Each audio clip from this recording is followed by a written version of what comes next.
Good morning, everyone. This is Jeff Stutzman, Chief Intelligence Officer for Red Sky Alliance and WAPAC Labs. Just a quick agenda, what we're going to go over today. First of all, last week Chris identified a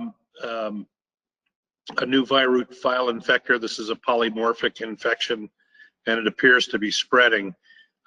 He had mentioned that he had over 1.5 million detections in a 24-hour period, hitting sinkholes and bringing in from collections. Because it is polymorphic, we're not going to have many indicators, but these are the command and control nodes that are identified with current events. We do have approximately 2.2 million new polymorphic virus connections that we've got in CTAC now, so that that list is available if needed. From a high level, at an open source perspective, I used Record Futures, but number one, Hezbollah has moved up 17 mentions during my last report 2 weeks ago. So the idea that we may have a hotspot that's boiling up, and there will be a cyber component to this. We don't know yet what that will look like, but it's moved up from 17 to 94 mentions. The targeted industries is interesting because we had no mention of service industries until recently, and so we have 250 on the service side, and then 260 where we're talking about Marriott and Starwood and things like that. So it's interesting that we had no mentions of these things, and then the Marriott hit the news a few weeks ago.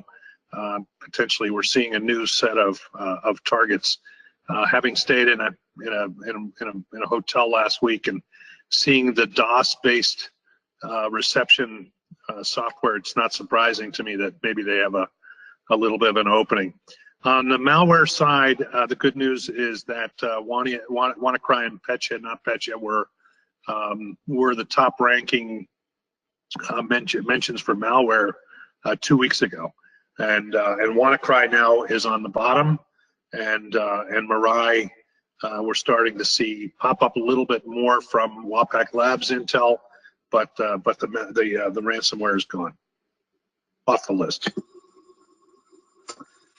Interesting news that I thought I would mention is that 3 days ago, China announced the formation of its information sharing center. The URLs there, I shortened it just to get it in, but the idea is that they are doing a lot of the same types of things that U.S. CERT did.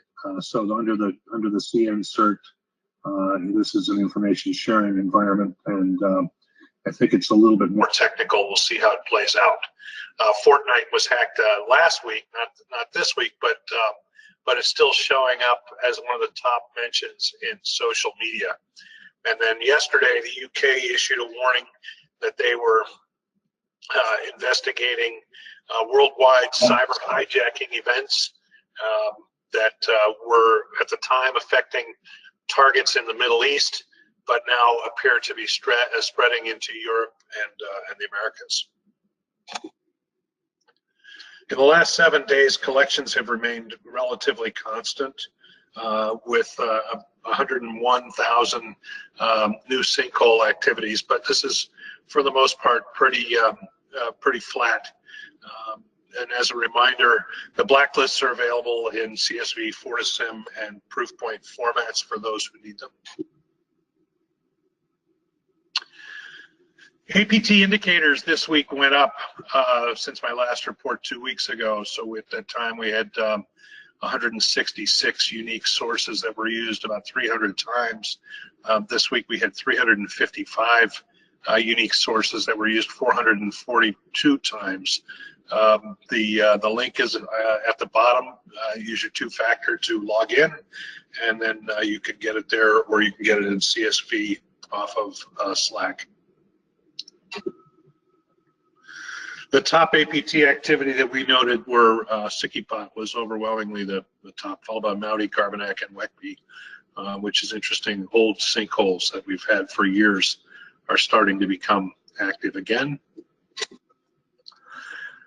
From a botnet perspective, I went out and grabbed some information off of Spamhaus just to compare to some of the things that we're seeing internally, and they seem to line up pretty well. It's number 31 Jinrong Street in China is overwhelmingly the #1 spot, has been for seemingly ever, followed by the national internet, backbone of India, which is, of course, a huge space in China, Unicom, and we can go down the line. And then number 4, which is interesting, is Vietnam. So that's remained constant as well. I'm wondering if there's some kind of activity that we might be able to undertake with the Jinrong Street, but it's across the board big. From a cloud security perspective, now I changed out the graphic at the last minute on this slide only because you had seen the sinkholes the last time. This time I put up a botnet graphic just to show you where the botnets are going after. And just for kicks, I included activities targeting smaller banks and credit unions. The high-risk cloud environments remain Peak 10, #1, Amazon, Azure, Alibaba, Hurricane Electric, and SharkTech. Hurricane Electric and SharkTech, because we know things about them that don't necessarily show up in the sinkholes, but we know them to be high-risk environments. The GoDaddy is down from last report, and then the lower findings areas are SharePoint, Rackspace, ONR, and Oracle. Amazon is overwhelmingly #1 on the botnet list for those things that target banks and credit unions. And then finally, these are the keylogger numbers. So we had 4,800 connections on six sinkhole connections. So the blacklist should be coming out today. But if you prefer to grab the information straight off of CTAC, once you log into the back end, it's available there. Any questions?